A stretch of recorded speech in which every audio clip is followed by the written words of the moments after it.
Какво пак сега? Де си, хайде. Много трудно. Изведнъж ли чакай?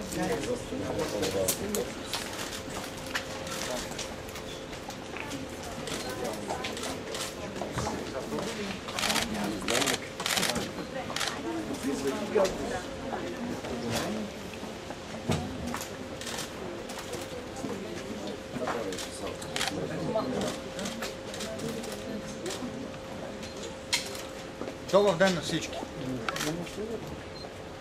Благодаря за подкрепата от страна на Българска нова демокрация.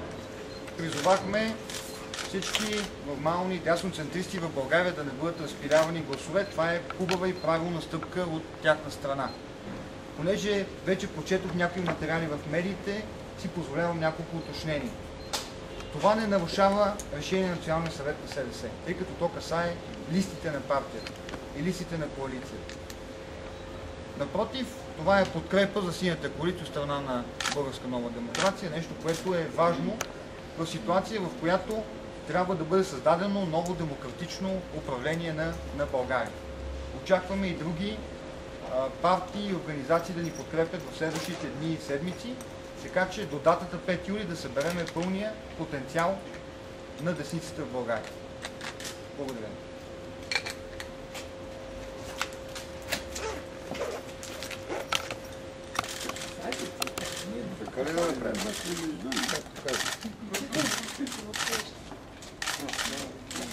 Уважаеми дами и господа, стана ясно, че Българска нова демокрация подкрепя идеята, принципите и целите на синята коалиция.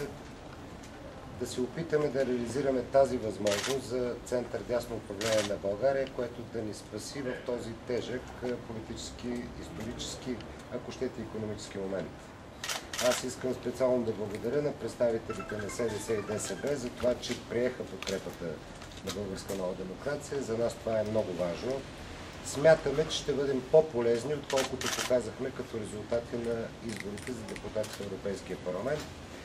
Използвам и пред вас възможността изрично да им благодаря още веднъж.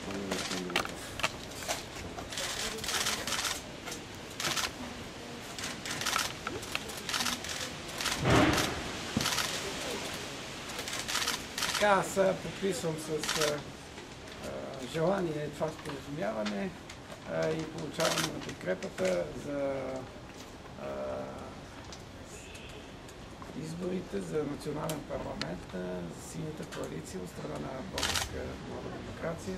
Това е отдавнащо желание на Демократите за силата България. Ние винаги сме настоявали да вървим заедно, защото сме разбирали, че по този начин обединяваме опита, професионализма, познанията, най-вече познанията за административното управление на страната, които имат много малко партии и личности в страната. Това само по себе си е капитал предвид желанието ни съвместно да изградим дясноцентристко управление.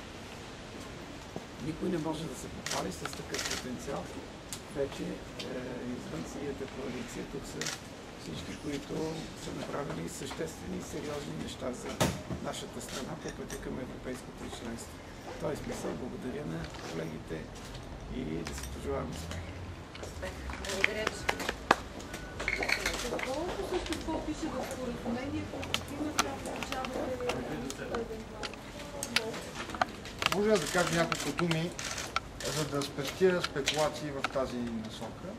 В самите пропорционални листи има решение на Националния съвет на СДС, не можем да предложим на колегите места. Но общи действия за мажоритарни кандидати ще предприемем, каквато идея имаше от самото начало и където според мен ще бъде голямата битка за ясното управление. Там в момента е риска дали ще има или няма да има правителство. И какво предлагате там? Мене бе колко мажоритарни кандидати ще има? Утре ще обявим това, когато регистрираме листите. В момента сме в напрежение всички. Освен това искам да ви кажа, че в листите ще има хора, които ще влязат като гражданска квота. Т.е. няма да бъдат всичките политически лица. В този смисъл коалицията остава отворена за различни представители, авторитетни, местни хора, посочени от различни партии, които изграждат коалицията и които ни подкрепят. Така че това в момента, да, както беше листата за Европейския парламент, така ще бъде и сега. Благодаря. Колко други партии преговарите? И ВМРО след тях. Моля? ВМРО след тях. Аз на неудобните въпроси. Вижте, наистина вчера обсъждахме в Демокрация за силна България. Ние бяхме тези с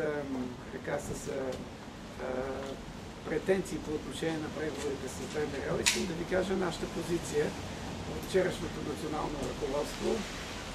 Ние считаме, че ВМРО може да влезе в нашата синя коалиция при положение, че се присъедини към коалиционните принципи.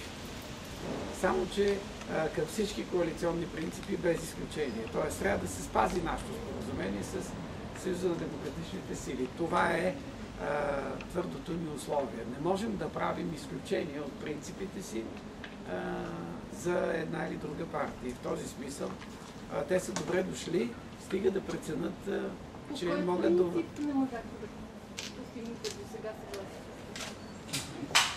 Има един принцип, според който, ще кажа откровено, персонално участие в листите не допуска синята коалиция на хора, които са сътрудници на бившите и настоящи специални служби. Един въпрос от ЕГН. Чуха се гласове за това, че има спор по вашата кандидатура, дали да сте водач на листата в Бургас или в София. За Бургас на този етап не е ставало въпрос, но е възможно да се води такава дискусия. Значи вижте, имахме разговор вътре в коалицията как ще постигнем най-висок резултат. Знаете, че аз печелих вътрешните избори в СДС в Пловдив и в Плевен. Но има решение на Националния съвет на СДС за лидера специално на партията, че може да води листа по негов избор. Затова нашето решение е да води в София, 24-ти район. Това е решение на Националния изпълнителен съвет на СДС, но също така и мажоритарно и пропорционално. Ние искаме да дадем битка в София, защото тук ще се определи според нас до голяма степен десния вод, десните гласове. Тук можем много да спечелим. Тук е битката на лидери. Чувствате ли ново напрежение и как бихте ли потушили именно за 24-ти район е спора, че там трябваше да води Иван Сотиров? Какви организацията? Значи вижте, винаги когато се пишат листи, има емоции, има напрежение, днес имаме емоции от друг характер, винаги е било така. Те бързо ще отшумят и ще продължим напред. Важното е, че пътят е правилен и резултатът ще бъде доста висок. Имаме, както знаете, много по-голям потенциал от това, което постигнахме на европейските избори. Винаги, когато има листи, има емоции. Благодаря ви, колеги. Благодаря на вас. Трябва да това е